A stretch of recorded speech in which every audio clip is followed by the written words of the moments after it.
దీపికా పదుకొనె నేడు దేశంలో అత్యధిక పారితోషికం పొందుతున్న నటీమణుల్లో ఒకరు కావచ్చు.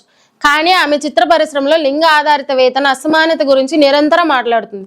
సందీప్ రెడ్డి వంగ రాబోయే చిత్రం స్పిరిట్ నుండి ఆమె తప్పుకున్నట్లు వస్తున్న ఊహాగానాల మధ్య నటి పాత ఇంటర్వ్యూ మళ్లీ తెరపైకి వచ్చింది. అక్కడ అసమానత వేతనం కారణంగా సినిమాని తిరస్కరించడం గురించి ఆమె బహిరంగంగా చర్చిస్తుంది. దీపికా స్పిరిట్ నుండి తన నిష్క్రమణ గురించి అధికారికంగా ధృవీకరించకపోయినా లేదా వ్యాఖ్యానించకపోయినా దర్శకుడు Sandeep Reddy Vanga social media platform ఎక్స్లో ఒక నిగాఢమైన కానీ గట్టి పదాలను పోస్ట్ చేయడం ద్వారా ఈ విషయాన్ని ప్రస్తావించినట్లు కనిపిస్తుంది.